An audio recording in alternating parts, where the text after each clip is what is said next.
What if you planned your retirement around living to 70? Because that's what your family history taught you. My grandfather died at 70. My mom died at 64. I'm 59 now, and my dad is 82. So I've had to rethink what retirement really means, because I don't just need my portfolio to get me to retirement. I need it to keep paying me for as long as I live. Welcome back to the Daily Dividend Builder. And this is a question I've been thinking a lot about lately. Is my portfolio getting paid enough to eventually pay me enough? Not just for a year, not just for 5 years, but potentially for 20, 30, or even more years after I stop working. Now, this is my portfolio today as of August 9th. My market value is 424.10. That's my market and my total returns. That's including dividends. My dividend yield, it was as high as 13%. I've dropped it a little bit because I want a little bit more dividend growth, so that way I have more towards my later years. And this is my dividend income as of August 9th. I am at 63.53.33. Monthly, that's weekly, and that's my daily.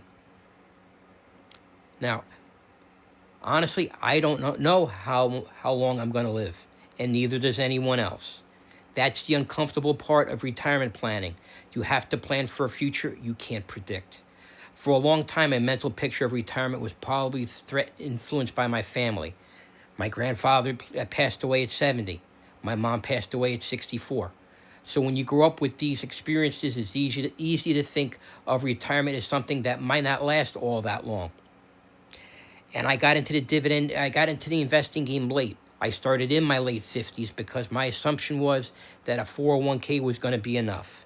But now I'm 59. And my dad is still alive at 82.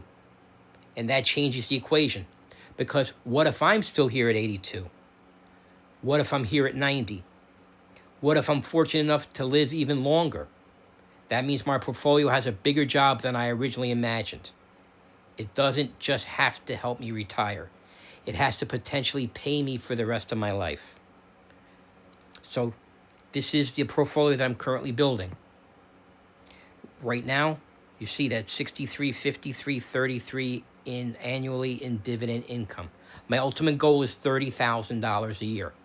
So I'm nowhere near finished. And I'm not looking at that 6,000 plus and saying, great, I'm close. I'm looking at it as a foundation, because every dollar of income my portfolio produces today is a dollar that doesn't have to come entirely from my paycheck tomorrow.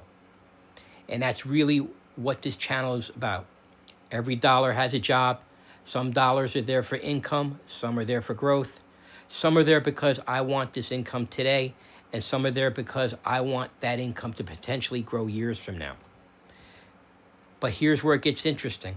What if getting to $30,000 a year isn't actually the hard part? What if the harder part is making sure that $30,000 doesn't become $20,000, then $15,000, because my portfolio can't keep up with the next 20 years? Now, these are my positions. This is basically my growth portfolio. Those are my total returns.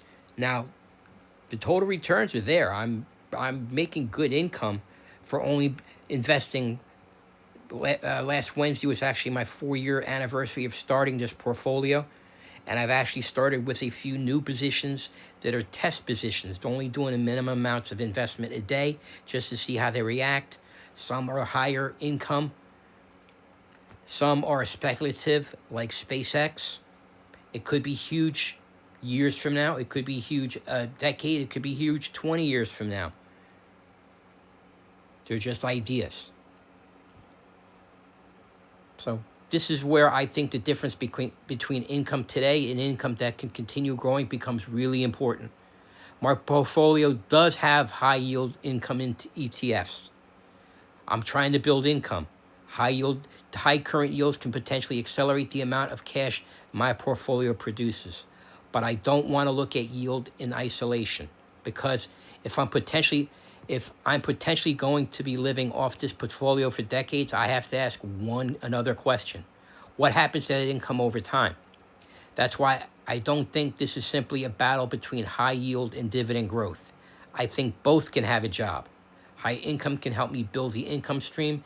Dividend growth can potentially help that income stream keep up with the future. Now, my idea is to have three buckets, three streams of income. My high yield ones like SPYI, GPTY, Chippy, QDTE, those are my first line of income to basically get to retirement. The positions then are later on, like the SCHDs, the FEVVs. And in my Roth portfolio, you see the IDVOs, Main Street Capital, OVL. That's my second line of income for the intermediate part of retirement. And then at the end, I do have the growth positions like the DRI, which is Darden Foods, which is basically Olive Garden, Longhorn Steakhouse. And then you see the other ones, JPM, that is Chase, CPA, which has got kind of a wild card, Copa Airlines, Avi, McDonald's,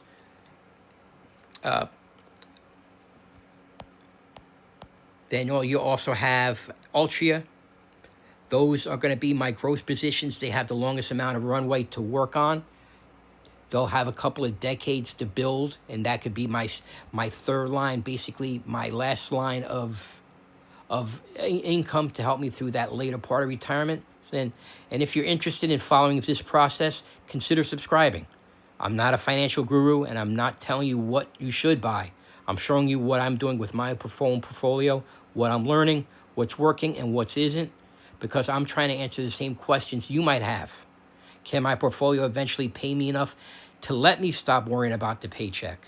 Because that's something, if that's something you want to follow, please subscribe. And also, too, what are you holding? What is your goal? Are you saving for retirement? Do you want to retire early? How many years of retirement are you set for? Let me know in the comments what you think. Because here's the thing about retirement. Nobody rings a bell and tells you exactly how long it's going to be, how long it's going to last. You can retire at 60 and live to 70. You can retire at 60 and live to 80. You could live to 60 and live to 100. These are completely different financial problems, and I don't want my portfolio to be built around the assumption that I won't be here. I want it built around the possibility that I will be. That's a completely different mindset. I'm not trying to hit some magic portfolio balance and say, okay, I'm done.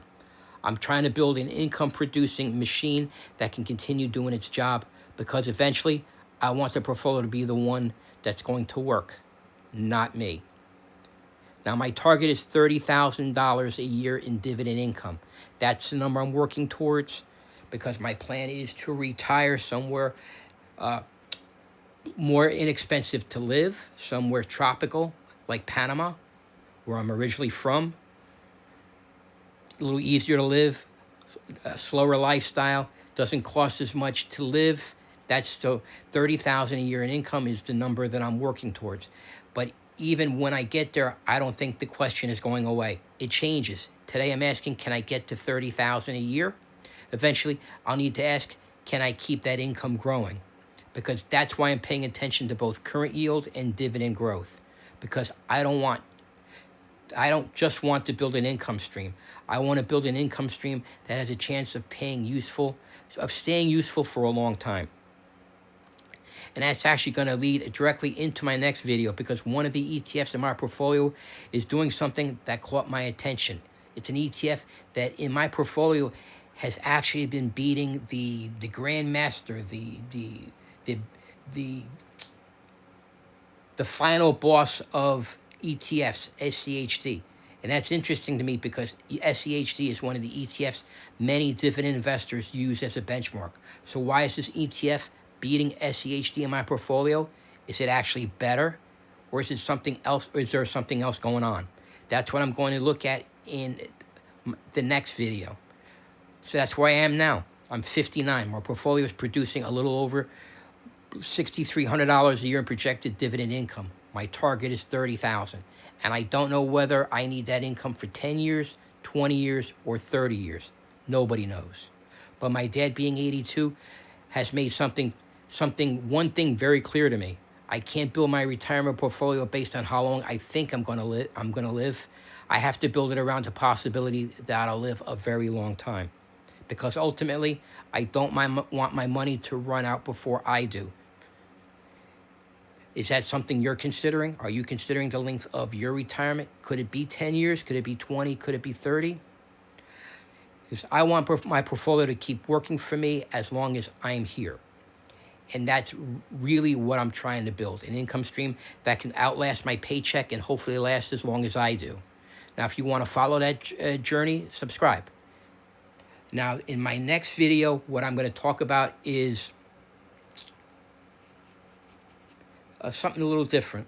Just going to be more about what I've brought up in my last video, what I've just discussed now, what's going to happen in my next one, where it's a combination, SEHD and FVVV, two of my strongest dividend ETFs.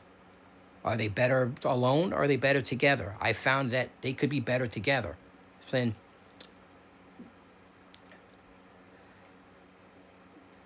I'll see you in the next video. Thanks a lot for watching.